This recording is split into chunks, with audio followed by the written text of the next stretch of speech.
So in our last module, we spent some time and we took a look at the market, and then we really said, who are we selling to, who are we competing against, and really are thinking about who are our customers. So now it's time to start thinking about what resources we need and what's going to set us above and beyond who our identified competitors are and attract our customers. So doing so, I want to talk about a case of something that we all relate to, okay?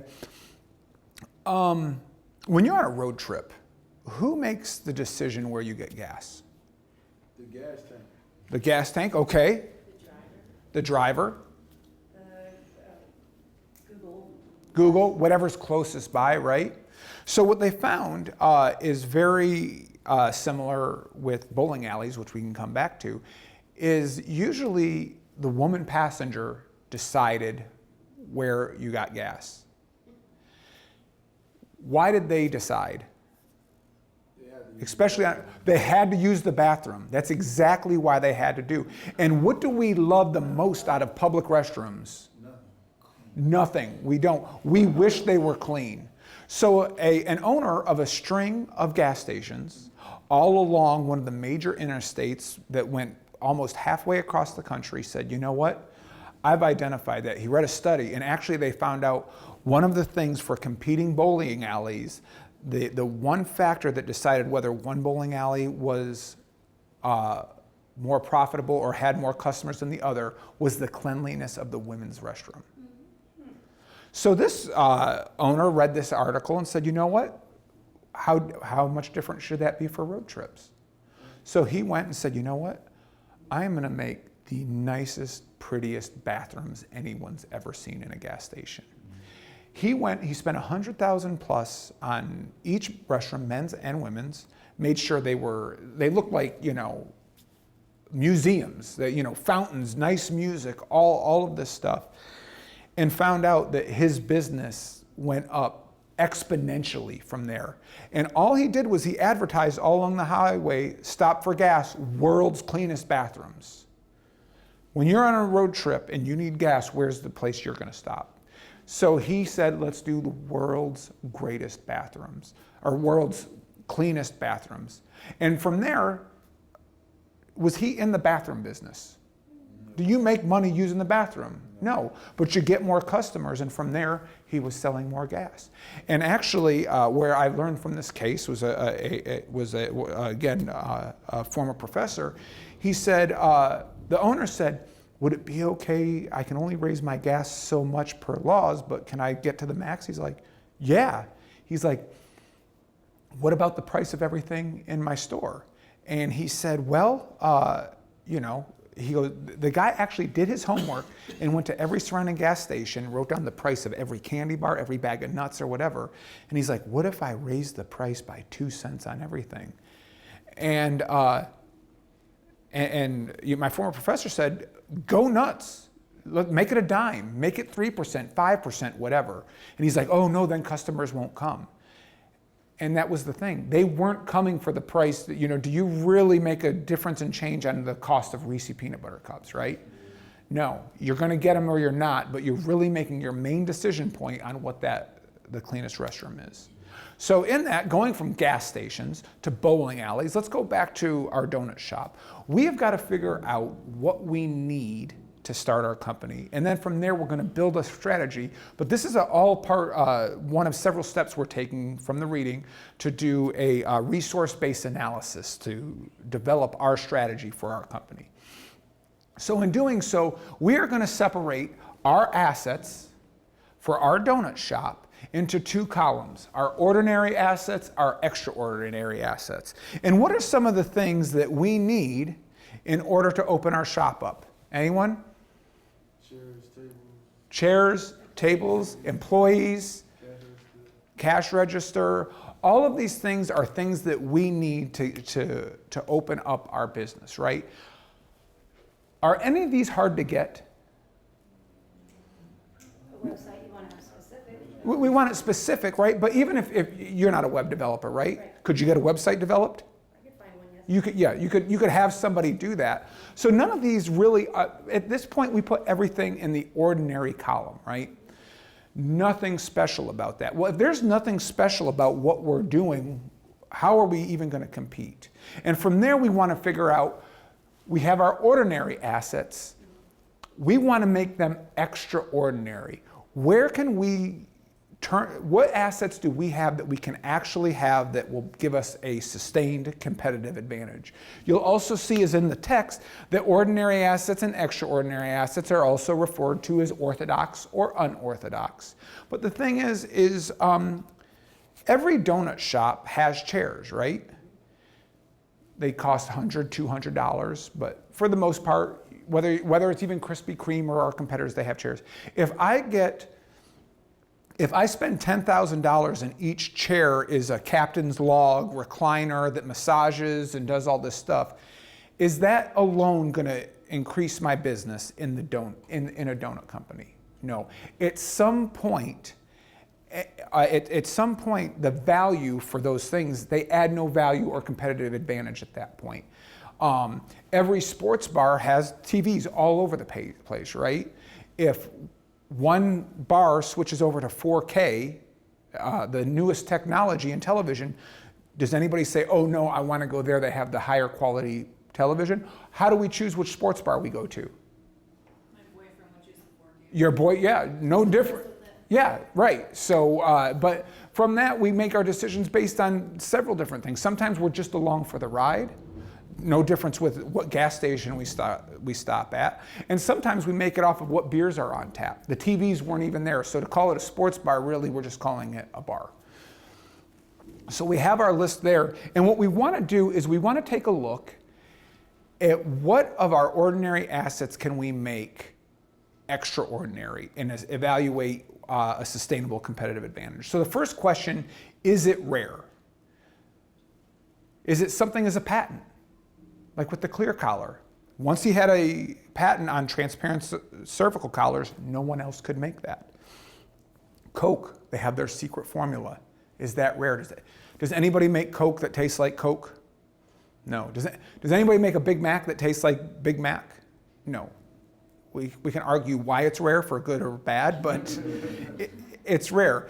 Sometimes it's a relationship. We start up the company. I'm going to start up a company selling dress shirts. You know, maybe I already have a relationship with a distributor that will automatically buy that you don't have that relationship. It's rare for me.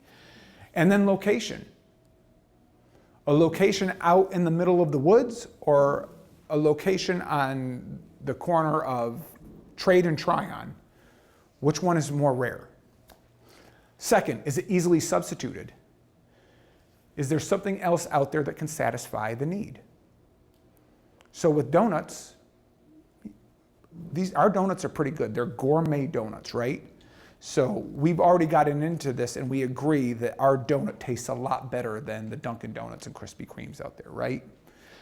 The Five Guys burger tastes a lot better than McDonald's or Hardee's, right? There's a reason we pay a little bit more for that. So is it easily substituted with another burger or another donut? No. But there actually, as we said in our competitors before, there's a gourmet waffle shop right up the street. Amelie's Bakery around the corner. Those are things that we're truly competing with. So is it easily substituted? Is it durable? How long will it last? How long until we do something and somebody else follows it, right? And last, is it valuable? Can we charge more to do so? So let's go back to our gas stations and our bathrooms, right? Is that durable? Can anybody do that? Yeah. The one reason he succeeded is anybody could do it and nobody did. It's expensive. And with that, the question is at what point do you compete and the value's worth what you put in that you're going to get out of it. And it also brings a good point, it's expensive, and it really, no sustainable competitive advantage lasts forever, right?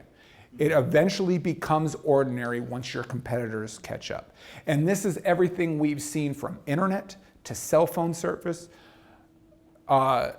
Anybody here, and I know I'm fairly old for our group, but had stress making long distance phone calls growing up? Yes. Oh my gosh. I mean, that was a stressful thing. my kids they don't even know what a long distance phone call is. They just think everybody's automatically connected, even if they're calling, Beijing. Having changed for payphone. Yeah, exactly. A payphone, yeah. So at some point, a sustainable competitive advantage becomes normal. So even this, we watch the case, and this is one of my favorites, is Spherical Media.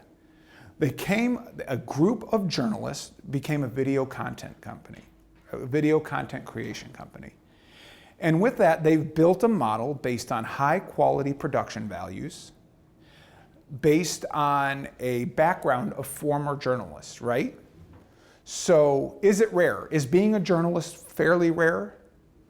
In the video production world, it's how many videographies, film companies are out there, production companies? Many, many. How many are focused in that area? Are they easily substituted? Yeah, I mean, like I just said, there's a lot of other video companies out there. And how else can you create content for your websites or for your digital media? Many different ways. Is it durable? As of right now, it is durable because there is a shortage. There's not many former journalists running out to start their own companies. And is it valuable? And where is that value? Okay, so now we're talking about our donuts, and we're talking about what makes us special. Our recipes. We've actually spent the time. We went out, we hired top professionals to train our bakers. We brought in a top-of-the-line French pastry chef to show us how the science and art of dough works. It's much more complicated than we thought when we got into this, but there's something about doing it just right that makes that taste that much better. And last is ingredients. We only use the best ingredients. Now again, is that rare? No. Is it durable? Can anyone get the best ones? No. Does any other large-scale donut company use the greatest ingredients ever?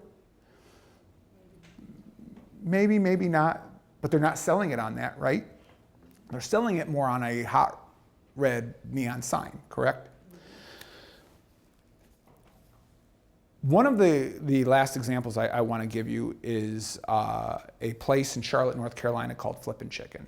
And when I was doing some research for another company, I was like, you know what, let's learn about how the restaurant industry works. I went in, I saw how their kitchen worked, I learned a bunch of stuff. They were really nice people. This was years ago, and I'm still friends with them to this day. I left. I didn't eat anything there. A friend of mine said, hey, I heard you went out there. How'd you like it? I was like, I didn't eat anything. I just went out there. I'm not even a chicken wing person. I went out there.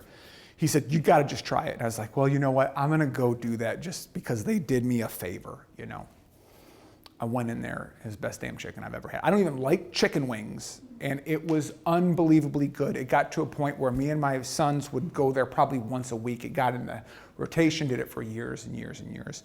Eventually, in this entrepreneurship class, the owner couple came in. They came in, they spoke to the class, they told where the idea came from, why they started it, what they wanted to get out of it. I love them to death. They came in, they argued with each other, they made up with each other, they were animated. And to be honest, it was you felt like being in that class, that's what it was like working with them every day. Most pleasant people, but that's how business operates. And they said one thing that was my aha moment in their sustainable competitive advantage. They said, what makes you so special? And they said, well, we have a special supplier from a different part of the United States where we buy our chicken from. And when we buy our chicken, we get it delivered within 12 to so many hours after the chicken has actually been killed, skinned, and prepared and delivered to our shop. So by the time you eat anything out of our restaurant, it is as fresh as it possibly can be and as close to you getting it straight off the farm, right? Can't put that on a poster, right? Get your chicken dead and ready immediately. They have a sustainable competitive advantage that they're able to deliver to their customer, and their customer doesn't even realize where that value is coming from.